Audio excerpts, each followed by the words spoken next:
Shalom teman-teman, kembali lagi bersama Kak Ika dan di sini ditemani oleh Sandra. Yang di rumah gimana? Apa kabar? Kalian sehat kan? Baiklah. Baiklah, kita akan memulai ibadah rohani pada siang ini. Kita mau memuji Tuhan, namun sebelum itu teman-teman, kita mau berdoa dulu dong. Nanti doanya akan dipimpin oleh Sandra. Sebelum Tuhan, yuk kita berdoa dulu. Tuhan Yesus, terima kasih atas pagi hari ini. Kiranya Engkau memberkati ibadah online pada hari ini. Tuhan, dalam nama Tuhan Yesus kami sudah berdoa dan mengucap syukur. Amin. Yuk teman-teman, kita memuji nama Tuhan dengan lagu Digoyang-goyang.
Lebih semangat lagi, kita akan memuji Tuhan, kita akan menyanyi bersama. Tapi sebelum itu, karena kita mendengarkan firman Tuhan dan bintang tamu, kita harus lebih semangat lagi dong untuk menyanyi. Jadi untuk pujian dengan Kasih Yesus Manis dan Indah.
Apa kabar kalian semua?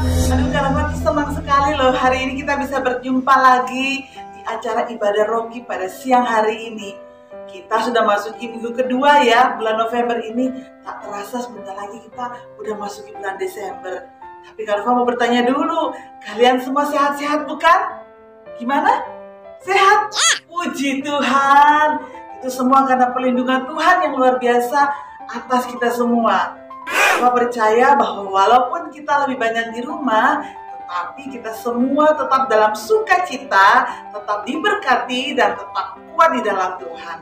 Oke, bulan ini gereja kita punya tema yaitu developing. Apa sih developing itu? Adalah seperti berkembang atau perkembangan atau berkembang. Nah, sekarang kita mau belajar tentang berkembang, tapi apa yang berkembang, Kanova? Kita mau berkembang di dalam iman kita kepada Tuhan. Gimana ya caranya? Gimana caranya? Yuk kita lihat dulu, kita mau dengar dulu cerita tentang seorang nabi di zaman perjanjian lama yang luar biasa. Tuhan melalui nabi ini, Tuhan membuat banyak mujizat. tetapi juga dengan perkataannya hujan bisa tidak turun loh. Coba siapa yang bisa bilang hujan tidak turun selama misalnya 1 tahun dan hujan benar-benar tidak turun karena kita yang berkata-kata? Pernah? Ada enggak? Tapi di zaman perjanjian, di zamannya Nabi ini, dia berkata dan hujan itu tidak turun loh. Siapa dia? Dia adalah Nabi Elia. Jadi Nabi Elia itu berkata di dalam 1 Raja-Raja pasal 17, itu dia ayat pertamanya dikatakan bahwa lalu berkatalah Elia orang Tisbe dari Tisbe Gilead kepada Ahab, demi Tuhan yang hidup, Allah Israel yang kulayani, sesungguhnya tidak akan ada embun atau hujan pada tahun-tahun ini kecuali kalau kukatakan. Siapa dia ya? Kok bisa mengatakan seperti itu?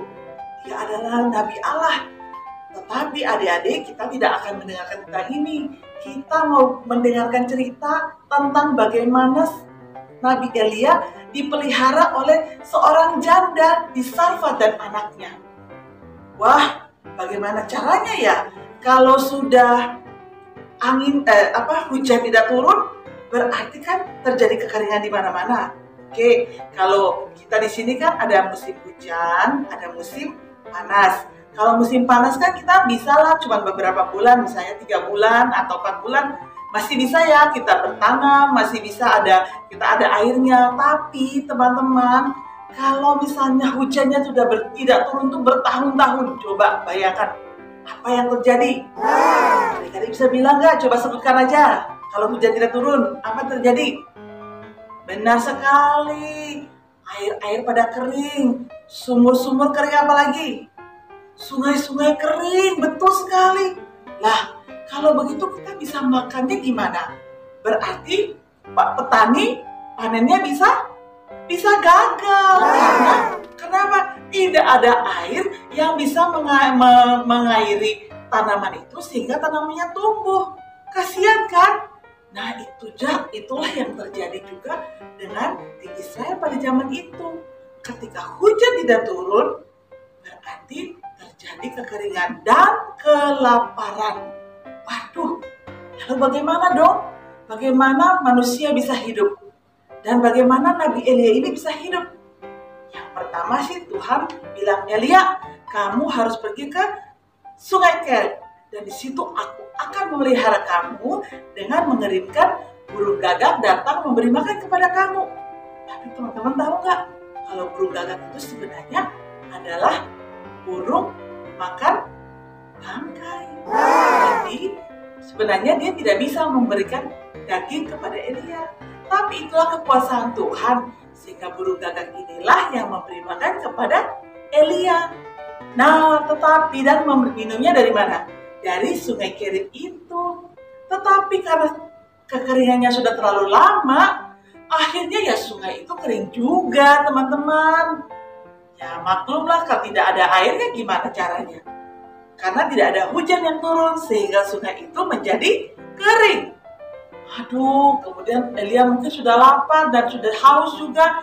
Tuhan bilang di dalam, kita mau baca ya teman-teman ya, dalam 1 Raja-Raja pasal 17, kita akan mulai baca dari ayatnya yang ke-9. Siap ya? Kalau ada yang punya Alkitab, silakan buka. Ada yang punya Alkitab nggak? Bawa Alkitab, atau ada mungkin yang sudah bisa baca di HP-nya. Kalau ada Alkitab boleh juga. Yuk, 1 Raja-Raja pasal 17 ayat 9 yang mulai kita baca ya. Bersiaplah ke Sarfat yang termasuk wilayah Sidon dan diamlah di sana. Ketahuilah, aku yaitu Allah telah memerintahkan seorang janda untuk memberi engkau makan. Engkau ini siapa? Betul sekali, Elia. Sesudah itu ia bersiap. Elia bersiap lalu pergi ke Sarfat. Setelah ia sampai ke pintu gerbang kota itu, tampaklah di sana seorang janda sedang mengumpulkan kayu api.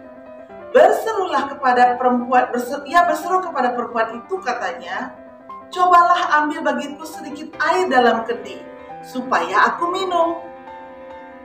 Ketika perempuan itu pergi mengambilnya, ia berseru lagi, cobalah ambil juga bagiku sepotong roti.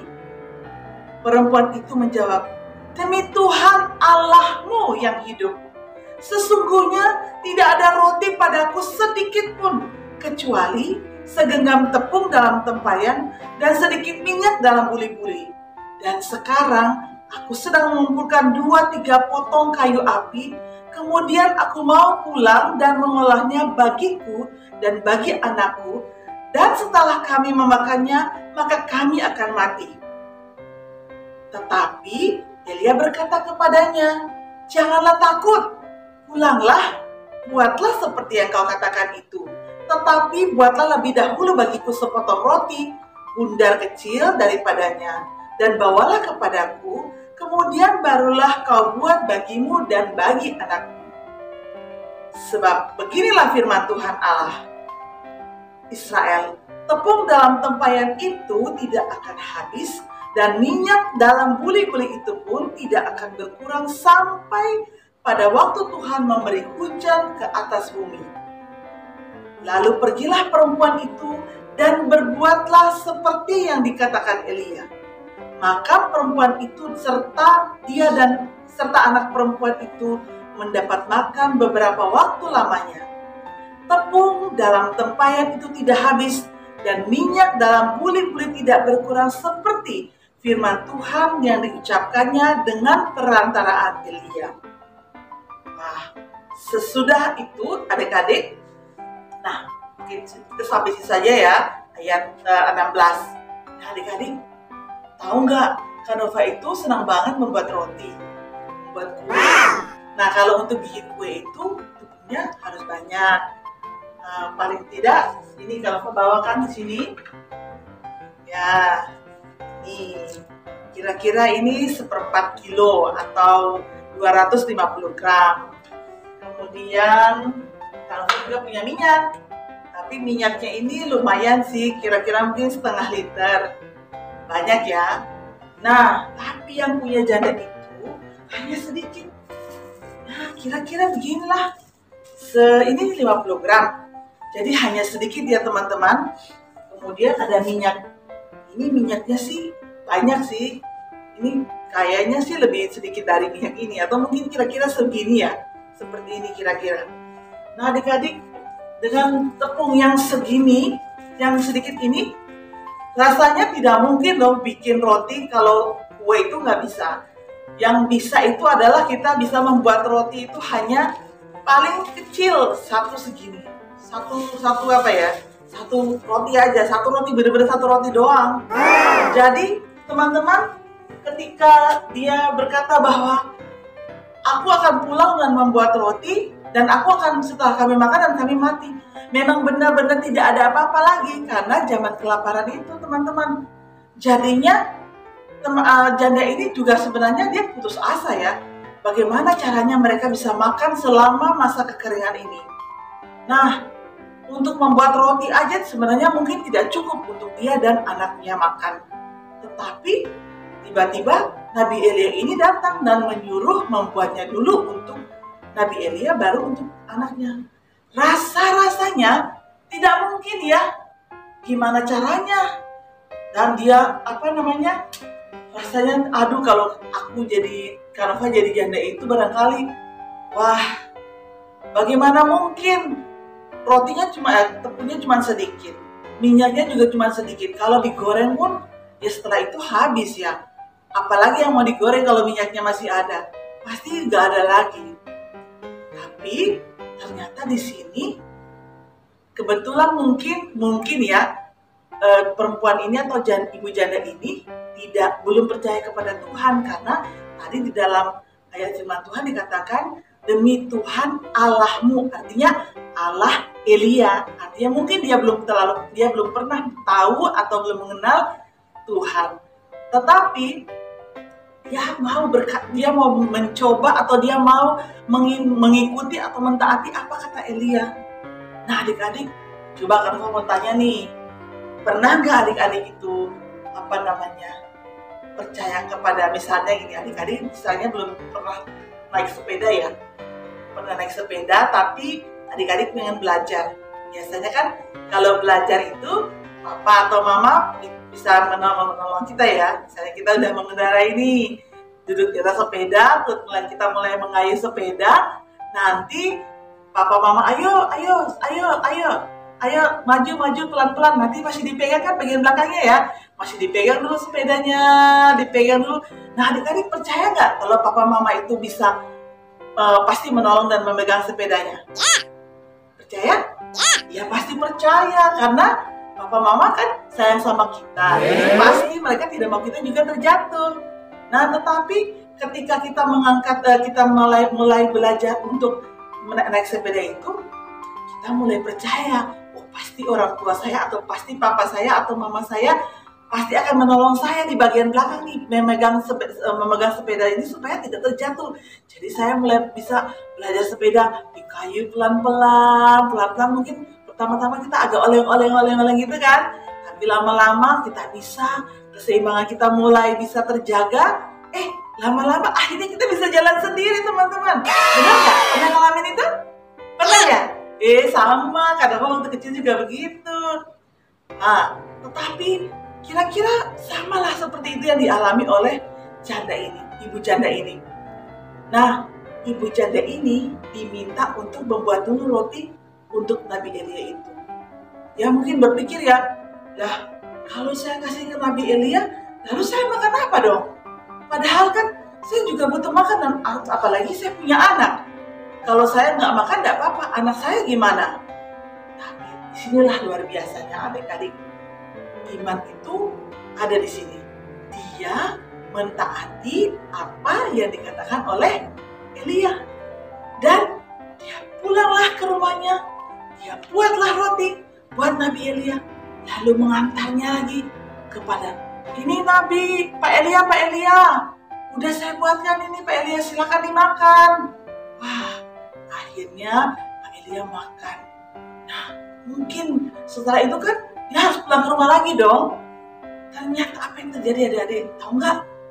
Ketika sampai pulang di rumah, ya sudah Pak Elia sudah makan, sudah kenyang kan ya? Pak Elia juga ikut dipelihara dong. Iya kan? Bisa makan, bisa bertahan hidup untuk hari itu juga.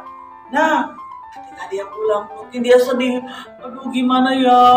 Aku pulang ini, kira-kira benar nggak sih kata Elia itu, Pak Elia, kalau ada nggak tepung dan minyaknya ya? Dia mungkin harap-harap cemas, tapi dia tetap percaya bahwa pasti Tuhan, kalau sudah Tuhan janji, Tuhan pasti menepati.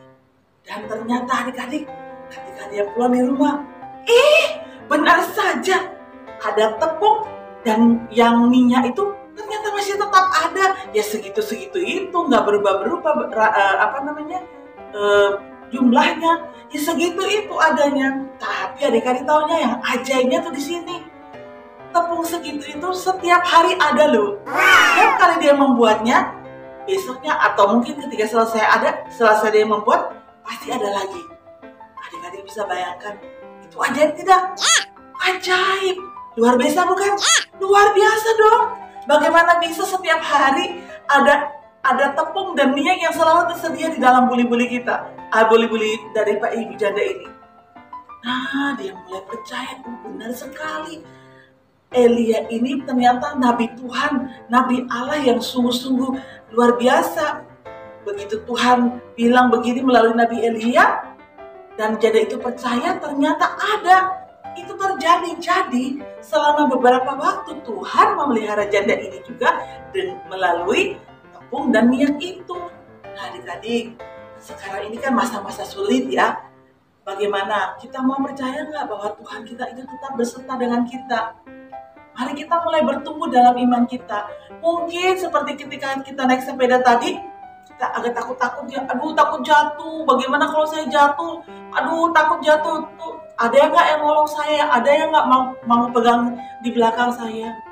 Nah, ketika kita mulai bisa naik sepeda, pertama oleng-oleng dulu, kemudian kita bisa mengayuhnya dengan cepat, semakin cepat dan baik dan tidak jatuh-jatuh lagi. Disitulah iman kita bertumbuh. Nah, seperti juga demikian iman kita ya adik-adik. Mungkin pertama kali kita berpikir, susah sekali ya, barangkali misalnya ketika kita belajar, aduh ini kok susah pelajaran ini, apalagi kan kalian belajarnya melalui daring ya. Tidak ada guru, artinya tidak ada guru yang langsung tetap muka begini kan. Dan itu agak sulit ya adik-adik ya, kakak tahu kok perasaan kalian seperti apa. Tetapi adik-adik harus percaya bahwa Tuhan itu bertanggung jawab dengan apa yang terjadi saat ini. Sehingga adik-adik juga mesti percaya dan belajar percaya bahwa Tuhan pasti menolong kita. Beriman seperti ibu janda di Sarfat.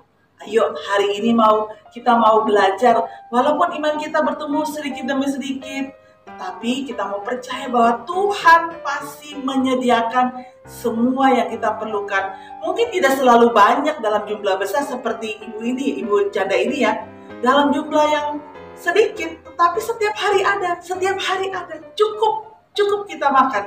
Ketika kita membutuhkan, cukup Tuhan siapkan. Ketika kita membutuhkan sesuatu, adik-adik berdoa dan Tuhan menyediakan. Itu juga adalah penyertaan dan perlindungan Tuhan atas hidup kita. Bagaimana? Kalian siap untuk bertumbuh tidak pada hari-hari ini? Siap ya? Yuk kita belajar sama-sama.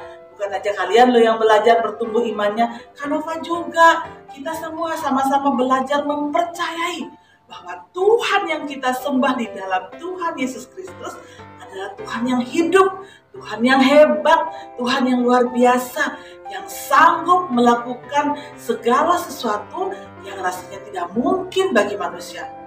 Tadi, kembali lagi kepada minyak dan tepung yang tadi. Rasanya mungkin gak setiap hari ada tiba-tiba muncul kayak sulap gitu? Ada gak? Ada, zamannya Elia itu. Itulah mujizat Tuhan yang terjadi.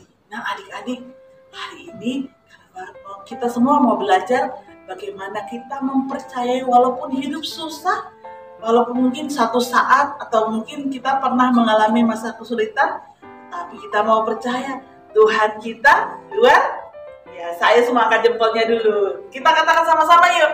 Tuhan kita luar biasa. Sekali lagi yang lebih keras. Tuhan kita luar biasa. Tuhan siapa? Tuhan Yesus. Wah, luar biasa adik-adik. Hari ini kita sudah belajar tentang firman Tuhan yang luar biasa. Nah, kita mau berdoa dulu ya sebelum kita mengakhiri firman Tuhan hari ini. Yuk kita berdoa ya. Tuhan Yesus, terima kasih kami sudah mendengarkan tentang mujizat yang Tuhan lakukan kepada pemeliharaanmu terhadap Nabi Elia melalui janda di Sarfat ini. Kami berdoa, Tuhan tolong supaya kami bisa memiliki iman yang terus bertumbuh di dalam Engkau.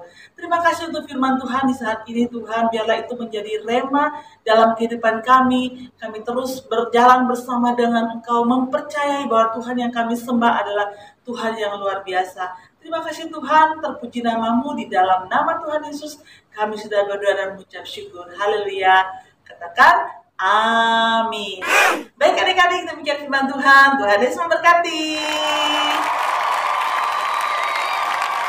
Nah, gimana teman-teman tadi firman Tuhan yang seru dan memberkati kan? Gimana, seru kan pastinya. Tadi bicaranya tentang apa ya firman Tuhan yang seru? Apa ya?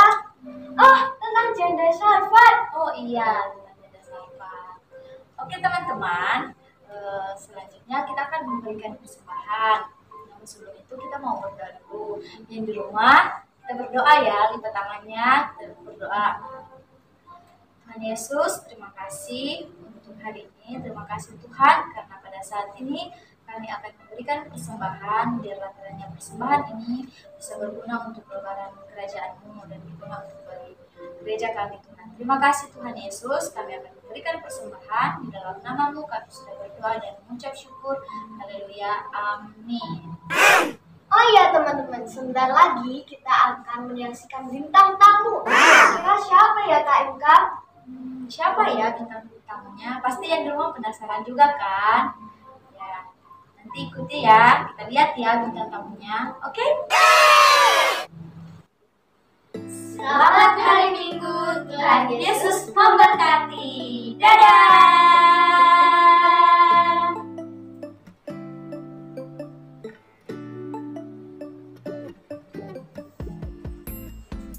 Halo adik-adik Rocky, halo. Ya. Hari ini jadi bintang tamu untuk mengisi ibadah Rocky adik-adik di rumah hari ini. Tahu nggak Kak Radit hari ini jadi apa?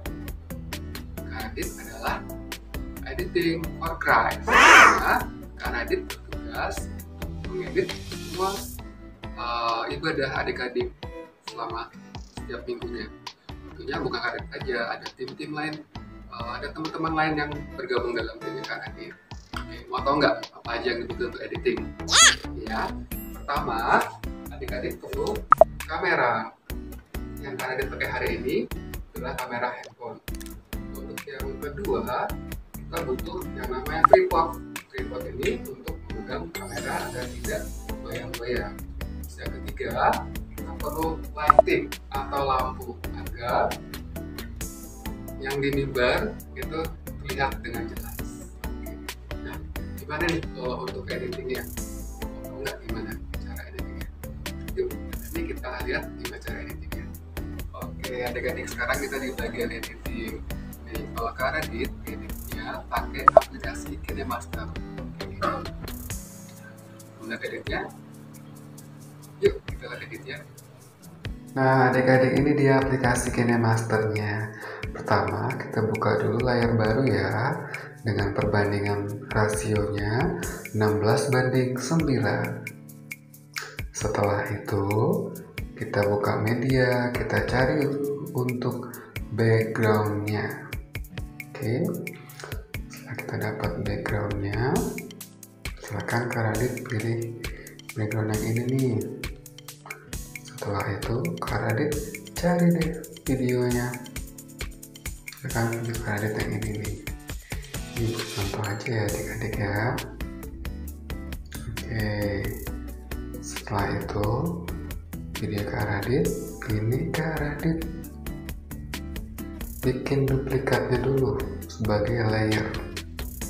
Nah, yang file aslinya dihapus ya. Baru backgroundnya kita tarik sampai panjang.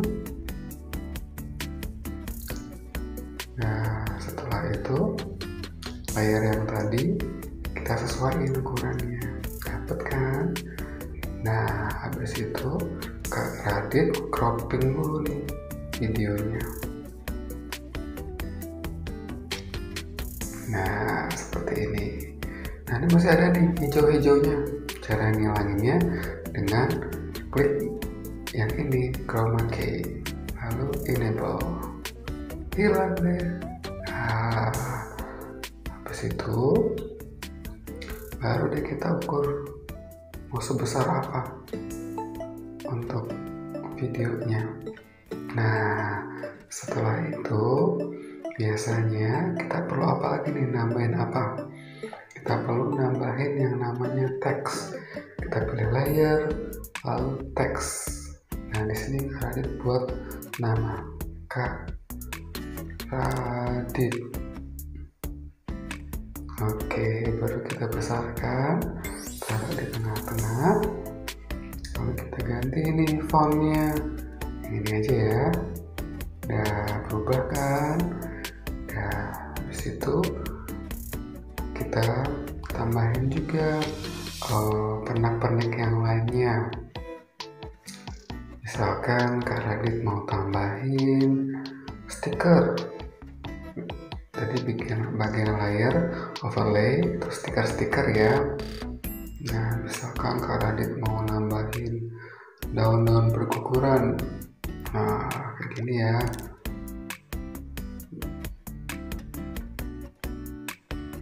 Nih, Kak Radit cepetin dulu. Ya, kita play deh. Tuh, muncul kan daunnya? Ya, kayak gitu ya adik-adik contohnya. Nanti setelah semua proses editing ini selesai, baru pilih tombol yang ini, tinggal di ekspor deh. Habis itu adik-adik tunggu deh sampai dia selesai. Nah, segitu aja adik-adik ya untuk editingnya. Nah, gimana adik-adik? Seru kan jadi editing for Christ? Jadi editing for Christ, kita belajar bareng-bareng ya. Oke, itu sudah sampai sini. Kita berjumpa lagi di ibadah-ibadah berikutnya. Sampai jumpa. Oke teman-teman, tadi kan kita sudah mendengarkan firman Tuhan bersama dengan kamu ya Sandra. Iya, Gimana firman Tuhannya memberkati nggak? seru dong Kak. Ya pasti diberkati dong. Teman-teman di rumah pasti diberkati kan? Oke teman-teman, kita akan mengakhiri ibadah pada hari ini. Kita mau berdoa dulu ya. Nanti doanya akan dipimpin oleh Kak Ika. Jadi yang di rumah buka tangannya, tutup mata. Kita mau berdoa ya. Mari kita satu dalam doa, kita berdoa. Tuhan Yesus, terima kasih karena sudah menuntun ibadah kami dari awal hingga berakhirnya. Terima kasih juga karena untuk firman Tuhan dan bintang tamunya yang sangat memberkati setiap kami. Terima kasih Bapak, kami akan mengakhiri ibadah Roki pada siang hari ini. Di dalam namamu kami sudah berdoa dan mengucap syukur. Haleluya. Amin. Oke teman-teman, yang di rumah selamat hari Minggu. Tuhan Yesus memberkati. Dadah.